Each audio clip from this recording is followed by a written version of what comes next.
UNED Derecho, audioclase. Comenzamos el mundo del derecho con el primer tema que vamos a abordar esta mañana, que es el reglamento. Por ello se encuentra con nosotros el profesor titular de Derecho Administrativo Juan Cruz Allí Turrillas, a quien damos la bienvenida a nuestro programa. Muchísimas gracias por estar aquí. ¿Qué tal? Gracias a vosotros. La primera cuestión, profesor Allí, es para que nos ponga en antecedentes y sepamos de qué vamos a hablar, que nos explique qué es el reglamento. Bueno, el reglamento es una norma, la norma administrativa por excelencia. Es la manera en cómo manifiesta su voluntad jurídica el gobierno o los gobiernos y administraciones públicas, entendiendo ese plural en que ahí está tanto el gobierno y administración general del Estado como todos los gobiernos y administraciones autonómicas y también los gobiernos y administraciones más pequeños en tamaño de los entes y corporaciones locales. Las provincias, los municipios, incluso algunos entes inferiores al municipio, aunque suelen carecer estos de potestad reglamentaria, es decir, no tienen la capacidad dada por el ordenamiento para dictar normas. De ahí que el reglamento sea en el fondo una norma siempre inferior a la ley, que en muchas ocasiones es desarrollo de lo que una ley previa ha previsto, ha establecido, una ley aprobada por el Parlamento, que es una manifestación del poder ejecutivo, y ahora explicaré lo que quiero decir con esto, y que también bajo el nombre del reglamento estemos hablando de una especie de genérico. Para entendernos sería como hablar de un genérico en un medicamento que luego ya tiene el nombre concreto que se le da según la marca que lo comercialice. De tal manera que hay reglamentos de la Administración General del Estado aprobados por el Consejo de Ministros, que son los reales decretos. Luego hay reglamentos aprobados por un ministro, por un departamento ministerial, que son las órdenes ministeriales. Luego hay reglamentos aprobados por una corporación local, que son los bandos y las ordenanzas locales. También hay decretos autonómicos, hay también órdenes autonómicas. En fin, adaptan luego el nombre o tienen diversos nombres según la autoridad de la cual haya emanado ese reglamento. Pero el reglamento sería la fórmula general, norma inferior a la ley, aprobada por un gobierno, una administración pública. Eso sería un poco así la definición quizás más formal del reglamento. Luego, ¿qué conoce la gente por el reglamento? Bueno, pues hay siempre un sentir popular como esto está reglamentado, no está reglamentado, está regulado. En el fondo es una regulación o algo que está reglamentado. Los reglamentos habitualmente entran a detalles que la ley no ha previsto. Son más fáciles de aprobar, de cambiar, de modificar porque los hace el gobierno y no un parlamento, por lo tanto no tiene que sufrir todo el proceso parlamentario de aprobación, de plazos, de enmiendas de los grupos parlamentarios, etcétera. ¿Y esto por qué? Bueno, pues porque en el fondo el reglamento no es una manifestación de la voluntad popular, sino que es una manifestación del poder ejecutivo. Y ese fue su origen. Su origen fue en difuso, en fin, que no podemos ahora entrar a disquisiciones históricas de cuál es el momento preciso en el que surge el reglamento, pero es cierto que ya con los Austria, en el caso de España, los reyes, sus departamentos de apoyo, aquellas embrionarias administraciones públicas que pudo tener Felipe II, que después tenían los monarcas absolutos, aprobaban algunas normas, reales decretos, de ahí el nombre de real, ¿no? Evidentemente, ¿no? Pues aprobaban algunas normas para el gobierno, la dirección de los asuntos públicos, la dirección de la cosa pública, de la res pública. Luego esto derivará en república, pero en fin era de la cosa pública del gobierno, ¿no? Entonces aprobaban estas normativas. Frente a ello, en el siglo XVIII y por supuesto en el siglo XIX, con todo el fenómeno del constitucionalismo, la Revolución Francesa, el pueblo recaba la soberanía para aprobar normas a través de los parlamentos y esas normas eran las leyes, que son esa manifestación de la voluntad popular, hecha ley, etcétera. Y quedará un reducto de posibilidades al poder ejecutivo que serán los reglamentos. De ahí siempre esa oposición entre ley y reglamento como desarrollo ejecutivo de lo que una ley ha previsto, aunque luego hay reglamentos que no desarrollan materias legales, por ejemplo, todos los reglamentos que lo que hacen es regular la organización administrativa de todos los departamentos administrativos, de la Administración General del Estado, de las administraciones autonómicas, normalmente tienen un apoyo muy lejano en alguna ley, aunque suelen tenerlo. En el fondo, la Ley de Organización y Funcionamiento de la Administración General del Estado ya marca unas pautas de organización, o la Ley del Gobierno, que luego desarrollan diversos reales decretos que dicen la organización de este departamento ahora va a ser así. Y dentro de 2 meses cambiará porque hay que poner un nuevo subdirector general en tal área donde se ha visto que el interés público requiere una nueva acción departamental. En fin, la cosa va variando. lo normal es que desarrollen siempre una ley. Y el reglamento, en la pirámide normativa ideal que pintaba Hans Kelsen, pues siempre ocupa una posición y va a ocupar una posición inferior a la ley. Nunca puede un reglamento ir contra la ley. Nunca. Hombre, estas afirmaciones en derecho son siempre muy peligrosas porque caben los reglamentos de necesidad, que es una excepción y una cosa rarísima.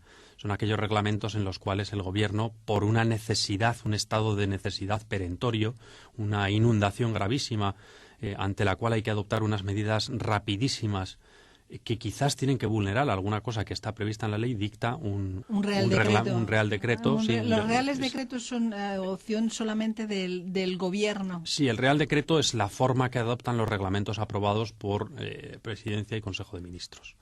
Sería el nombre del reglamento en este caso. Exactamente, es el nombre concreto, ¿no? Sería la marca de ese reglamento concreto. Y pueden existir esos reglamentos que vulneran en algún momento, durante un tiempo parcial, por razones de necesidad y urgencia, una norma superior. Es muy excepcional y debe ser muy excepcional, evidentemente. También porque hay otras fórmulas a través de las cuales el gobierno también puede dictar normas con fuerza de ley y un rango mixto entre ley y reglamento para situaciones excepcionales y urgentes. Es el caso del llamado decreto ley. El decreto ley tiene esa finalidad, razones urgentes y de necesidad, se le habilita esa posibilidad al gobierno de tal manera que queda una norma mixta entre ley y reglamento. ¿Y cómo funciona el reglamento? ¿Cómo se articula? Bueno, pues el reglamento funciona a través de un sistema primero de elaboración complejo, que está marcado tanto en la Ley de Procedimiento Administrativo, la Ley de Régimen Jurídico de la Administración del Estado de Procedimiento Administrativo Común, como también en la Ley del Gobierno, marca cómo se tiene que ir elaborando los reglamentos según cuál sea el órgano administrativo que le corresponde hacerlo. Tiene una serie de límites, de principios bajo los cuales tiene que estar ese reglamento. El primero y más elemental, como es lógico, es el principio de legalidad. Un reglamento nunca puede ir contra lo que dice una ley. Nuestro ordenamiento, por ejemplo, no ha establecido además una reserva, nuestra Constitución, una reserva de materia reglamentaria, cosa que, por ejemplo, ocurre en Francia. Francia, sus sucesivas constituciones han reservado una parte de las competencias a que sean reguladas por reglamento, entendiendo que es una reserva que queda al gobierno de materia que solo le corresponde a él. En nuestro ordenamiento, en cambio, no hay reserva de reglamentaria y sí hay, en cambio, reserva legal. Porque en la Constitución hay muchos artículos que empiezan una ley, la ley regulará, y entonces se ha interpretado, a veces porque es evidente, otras veces porque el Constitucional así lo ha señalado, que tiene que ser por ley por lo que es como se regule esa determinada materia. Esa materia queda, por lo tanto, con una llamada reserva material de ley, de tal manera que un reglamento no podrá vulnerar, evidentemente, esa reserva material, sino desarrollar, en su caso, concretar, hacer específico lo que ha previsto esa ley general. Luego hay otras cosas que, bueno, pues por cómo han ido sucediendo las cosas, han quedado reguladas por una ley, sin necesidad de que estuviesen reguladas por ley. La Constitución no dice nada. En ese caso se habla de una reserva formal de ley. Tampoco esas materias pueden ser reguladas ahora por reglamento. O sea, un reglamento no podría alterar esa ley, como es evidente, aunque no hubiese sido necesaria esa ley en su momento, ¿no? Bien, todo eso además luego sigue un procedimiento, bueno, pues que está expuesto en los manuales y que se puede seguir, que yo creo que sería un poco farragoso ir al detalle de ese reglamento. Pero lo que es las líneas básicas de ese procedimiento. Exactamente, sí. Me parece importante que en el reglamento está previsto, además de toda una serie de sistemas para examinar la viabilidad de ese reglamento, informes del Ministerio de Administraciones Públicas, informe económico en su caso, una memoria explicativa, en fin, muchos otros elementos que van conjuntando el procedimiento reglamentario.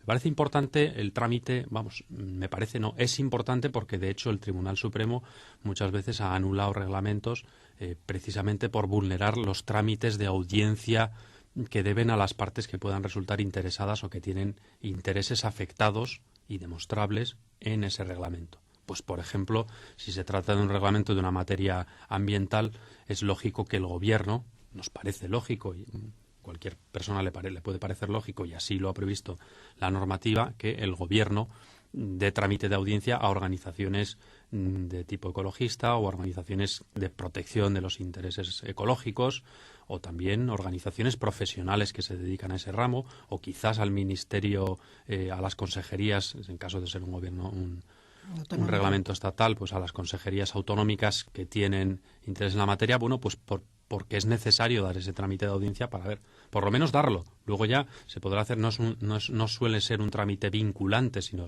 es preceptivo, pero no es vinculante. Luego el gobierno, en libre disposición de su autonomía gubernativa y política, podrá hacer lo que quiera, pero por lo menos que oiga las partes, ¿no?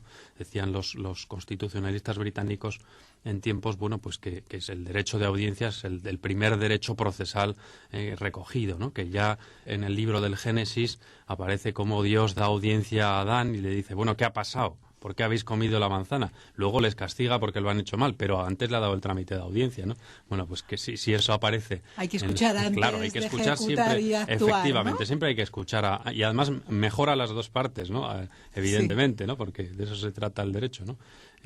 Bueno, pues, en fin, estos son algunos aspectos, quizás no todos, pero bueno, algunos aspectos importantes del procedimiento de elaboración de un reglamento. Y ya por último, profesor Allí, ¿qué ocurre cuando un ciudadano o algún organismo no está de acuerdo con el contenido de un reglamento? ¿Se puede tomar alguna acción o simplemente hay que asumir lo que dice el reglamento?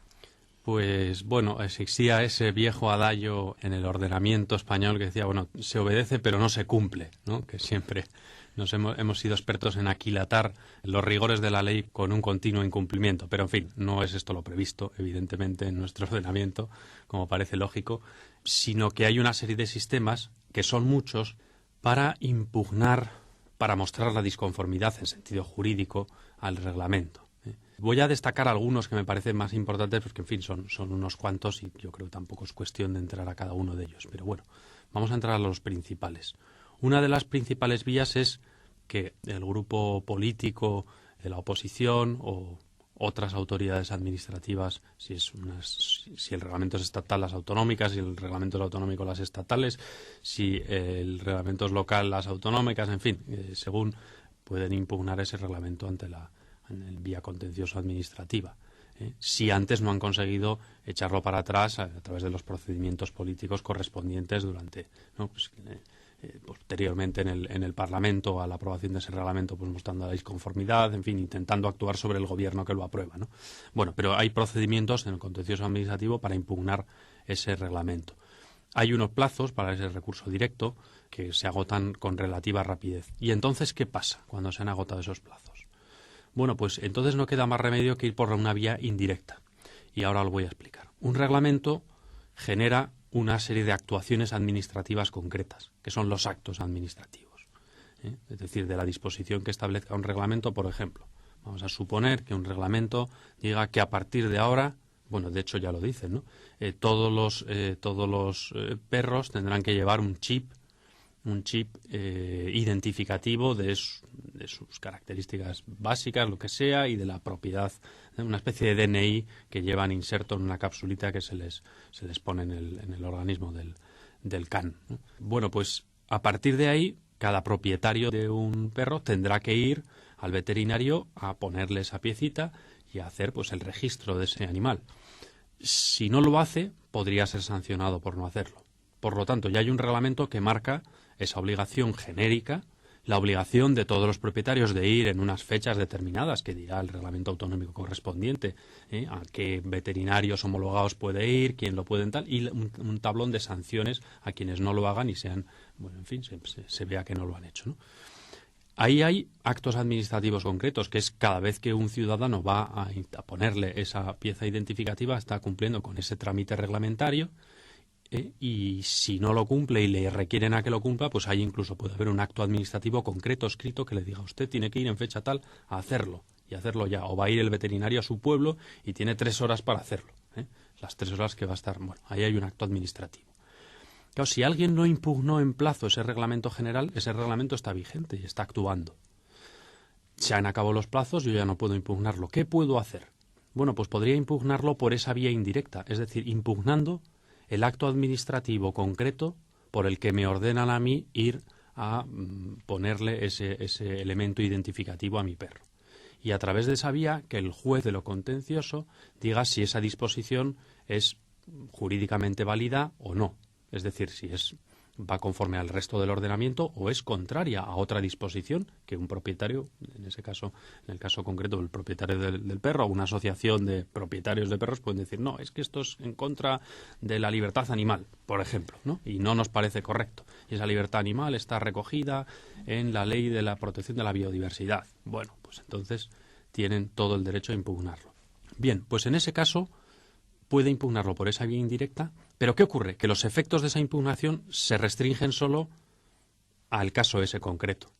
Por eso el procedimiento actual, la ley actual de la jurisdicción contenciosa administrativa, lo que ha establecido es una vía a través de la cual ese juez que conoce de ese caso concreto puede ir al juez que debe conocer del asunto general para decirle, oiga, yo me he encontrado con 7 casos en los que este reglamento es ilegal en este caso concreto. ¿No será que el reglamento entero es ilegal y que hay que declararlo ilegal?